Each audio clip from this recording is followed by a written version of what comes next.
The News 8 Highlight Zone starts now. Welcome to the News 8 Highlight Zone. I'm Ken Kozarowski. And I'm Jordan Fremstead. Our game of the week is a dandy of a matchup. 4-0 Sparta and 3-1 Onalaska. Two teams with talented quarterbacks and solid defenses. And both sides respect each other's game. Ana head coach Tom Yashinsky showed his guys all the D1 schools who offered Cole Wisniewski, so they'd be motivated to stop him. Yeah, for sure. A highly anticipated matchup to say the least. We'll start this one in the first quarter as Ana strikes first. Austin Larson hitting Landon Peterson in stride across the field, and he is off to the races. That's why he's a track star. That's right. 49 yards for the score. Hilltoppers on top, 7-0. Then Sparta responds. Nick Kent finding a hole, takes it in from 14, ties it at 7. Closing seconds of the first half. Sparta trying to get something going, but Onalaska's Jess Ondell picks it off and takes it back the other way. You know where he's going. Make it 14-7 Hilltoppers. Then to the fourth, more Onalaska. Larson to Hank Olson, 10-yard touchdown pass. Ana goes up 14. Now we're showing the ensuing kickoff, so you know what that means. Abe Eady bobbling it, but finding an opening. And how about this, Jordan? He's going to take this baby all the way back to get Sparta within a score. What a crazy return. So they still led, but Sparta can have a chance to stop Onalaska in the final minute of the game. Hilltoppers are going for it on fourth. They give it to Nathan Lubinsky, and he gets the first. That will seal the victory for the Hilltoppers. Great game, 21-14. That's a big win. Over to McKean Field for Toma and Holman. Starting off for the Vikings, the pitch goes to Jaden Abraham, and he'll find some room near the sideline. The defense will bring him down, and that'll make it 1st and goal. Now just after, a handoff to Brett Holden, and he'll barrel his way up the gut for the touchdown. His teammates loving it. The Vikings kick off, and they'll choose the onside, and this one just barely makes it the distance. Connor Oliver will fall on this one for the offensive recovery, and that will all but define this one. Holden runs for 4 touchdowns, and the Vikings get the shutout. It's homecoming for Logan and West Salem trying for their first conference wins. Second quarter, Rangers up 22, and they're driving. Handoff to Max Harsey up the middle, and he goes. The ball comes free, and West Salem's Zach Niemeyer falls on it, and the Panthers are in business. Now, after a quick 3-and-out, West Salem's punt is blocked by Genoa Bruin, and he'll scramble and fall on the ball for the touchdown. That put Logan up 28-0 at the half. Defensive battle in the second half. Late in the fourth quarter, West Salem looking to get on the board, but Noah LaFleur's pass is complete. The ball comes loose, and the Rangers fall on it, and that'll put the nail in the coffin as the Rangers shut the door on West Salem at 28-0. Good homecoming win for them. Let's move down to the Southwest for a showdown atop their standings. Defending champs Prairie du Chien and Arcadia. Both teams off to hot starts, and will begin early in the first quarter. It's PDC that strikes first as they give to the man Braden Saint. He'll push his way into the end zone, giving the Blackhawks a 6-0 lead after the missed PAT. Second quarter action now. Arcadia going to respond. How about an 81-yard pass from Chase Patzner to Caden Lisowski for the touchdown? The Raiders tie it at 6. They would fail the 2-point attempt. Now, late in the half, PDC driving deep into Arcadia territory. Blackhawk QB Dylan Coleman taking it in on the sneak, powers in for a 13-6 lead. Final seconds of the first half now. Arcadia trying to tie it. Mason Kramer yanks it out of the receiver's hands for the INT. One of 4 turnovers forced by the team in the first half. And the Blackhawks go on to win 30-12. Bangor has outscored its opponents 209-12 this season. Tonight they got 3-1 New Lisbon in the first. It's the Carter Horseman show, as it seems to be every week. How about 4 plays for the Bangor offense, and it's 14-0 after a 57-yarder. Bangor was in control. They rarely throw the ball, but when they do, it's a thing of beauty. Ashton Michek throws this rainbow right into the basket here, and Bangor goes on to score 59 yards. It's 21-0. The Rockets not going anywhere. Gunnar Peterson here. Rolling out to his right is going to take a big hit as he throws. The freshman Lucas Verchemak makes the catch, though, and New Lisbon's on the board. Rockets recover the onside kick, and here we go. Peterson using his legs to buy time. He's going to have to throw this baby on the run, and Stephen Daly was going to do the rest after this throw. How about 47 yards? Makes it a 9-point game. But man, those Bangor Cardinals know how to respond. Carter Horseman is going to use his version of the Madden hit stick from just 2 yards out to put Bangor back in control. And they continue their dominance, man, 55-12. You think they ever get bored, Ken? I think they might. We'll stay in the conference for Brookwood at Nacita. 1st and 10, ball on the 47. Meki Baraji will get the handoff, and he'll find a gap and head for the corner. They'll finally bring him down, and that would make it a 40-yard carry. Now here it is, 4th and goal. They're going to go for it. Play action fake for the Cardinals, but the defense will get through for the sack to end the drive. Caden Brandow drops back, and then he will let this one fly into the sunset. What a throw and what a catch. Touchdown by Mitchell Klinkner, and the Falcons go on to win 48-0. Big win.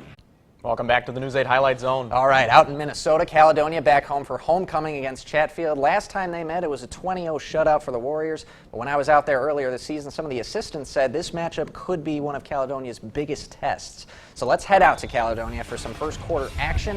And on the first possession of the game for Chatfield, Reed Johnson rushed out of the pocket and just throws it up for grabs, Kirk Cousins style, and Jack Strubb is there to gather it. He'll go all the way for the pick six, and the Warriors are up 7-0 just like that.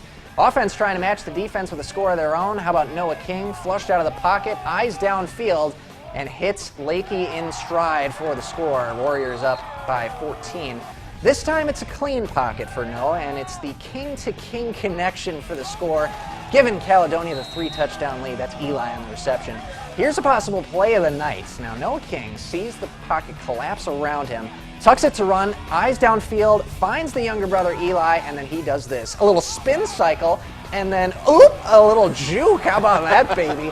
27-0 Warriors after that play. They go on to win 41-8. All right, let's go over to Paul Gilfield, where the Windhawks take on Casson Manserville, Jordan. Absolutely, the Windhawks trying to stay undefeated. First Windhawks possession, Jackson Nibelink is going to take it around the corner, follow his blockers, and he'll be gone for the long touchdown, and that'll put Winona up 6-3. Next possession for Winona, Nibelink again, he's going to fake the handoff, keep it himself, and walk in for the 11-yard touchdown to make it 13-3 Windhawks. Early second quarter now, it's going to be Nibelink for a third time, again faking the handoff and finding pay dirt. The Windhawks lead at 20-3. Now with less than 5 minutes to go in the first half, Comet's quarterback Peyton Wilkie reaches over the goal line, and that'll make it 20-10. Winona goes on to win 34-24. Man, they know how to run block. In 9-man, Spring Grove taking on Kingsland. Lions getting on the board first with a Bergerud to Hagen connection for the score from 7 yards out. Lions up 6-0. Spring Grove's offense stumbled a bit, but they do get back on track here with a screen pass to Isaac Griffin. He is going to go 65 yards after that nice little juke to tie the score at 12 apiece. And those Lions get rolling then. How about the Bergerud to Hagen combo connecting again? This time a pass and catch that goes for one broken tackle right there. Nice little stiff arm. 82 yards and the score. Spring Grove goes on to win this one. Now we'll transition to the SWAL. Aquinas enjoying a 3-1 start to the year tonight against Iowa Grant. Iowa Grant coming out of the gates fast. Ross Havlick goes deep to Isaac Hill. Breaks out of a tackle, and that goes in for the touchdown. Panthers lead 7-0. Now after a fumble, gives the ball back to Iowa Grant. Aquinas' defense comes up big. Havlick flushed out of the pocket, throws back across the middle, picked off by a diving Will Cambio, and that would lead to a blue-gold score, and they'd still trail 7-6. Now after fourth down stop, Aquinas takes a shot deep to Gavin Wenzel. Rainbows to Cambio, and that makes a juggling catch for a 46-yard score. Blue Golds go up 14-7 after a 2-point conversion, and the Blue Golds go on to win 42-13. Man, great catch. Let's jump into the South Central Conference now. GET coming off a huge output in the Dells, in which Bryce Burns and Luke Vance each averaged at least 16 yards a carry. But it's a tougher test tonight as Mawson, also unbeaten in conference, comes to town. So a battle for first place, essentially. Redhawks up 8-0 in the second. Mawson's Cade Hall taking the snap, looking left, but this one goes right to Reed Johnson for the Red Hawk pick. Though GET would punt it away, and on Mawson's next possession, they give to Craig Armstrong. A couple of really shifty moves here, and a key block there is going to spring him free the rest of the way. Golden Eagles convert to 2 to tie it at 8. Little 4-minute drill now for the Redhawks. Davis Wenthy on the carry, finds a seam and turns upfield. He's going to take this one inside the 20, down to the 16. And after they got another first down, it's Bryce Burns from 4 yards out. You are not stopping this young man. No, you are not. 16-8 at the break. John Steffenberg gets career win, 150, 40-21 the final. Now let's check out some college soccer with Winona State taking on number 3 ranked Mankato. Mavericks' Jenny Vetter is going to try to get the score by going low, but the Warriors goalkeeper Yanel Ortiz stops it and keeps the score 1-0 Mavericks. 26th minute now, Mavericks Dakota Wendell tries from far out, but Yanel Ortiz is there to make the diving stop to keep it 1-0 for the moment. On the ensuing Mavericks corner kick, Nadia Lowry is going to find Yalisha Dushini she hits it in to make it 2-0 Mavericks, and Winona State goes on to win 3-0. Tough matchup. Coming up, we're going to introduce you to the human highlight reel at La Crescent Soccer, who's quietly shattering records. Stay with us. Welcome back to the News 8 Highlight Zone. And Ken, you know, we've had another exciting night of football here in the News 8 Highlight Zone, but you know, in the land of soccer, there's one La Crescent star who is a walking highlight zone himself. It's senior striker Isaac Peterson. With Thursday night's hat trick, Peterson now has 22 goals on the season and 93 for his career. And he also owns the Lancers school scoring record. He's become so dangerous that other teams will sometimes put 3 guys on him, but Isaac is as humble as he can be. Kind of weird that everybody knows who I am and what I can do, but the only coach that has really put someone on me, like the whole game, is Dover, because they know their coach is pretty smart in the game, and they just put someone on me for the whole game. And it was just a little annoying, but you just got to play through it. So what's so nice about him is I think out of his 49 goals last year, at least a third of them were from the air. So he's so strong in the air. Right now, I don't know if it's really synced in that I've done all that, but definitely probably throughout my future, I'll definitely look back and think of all the things I've done. But yeah, they're pretty good accomplishments that I have on my resume now. Welcome back to the News 8 Highlight Zone. Time for our play of the night. Yeah, and we'll go back to, we got a play right here. That's going to be from Caledonia. Caledonia. The King connection. How about this one? Nice. Remember right this? there. Remember this little spin cycle? Yeah, and I then, do. And then, 27-0 at that point. Caledonia wins by 33. All right, that's going to do it for us at News 8 Highlight Zone. Have a great night.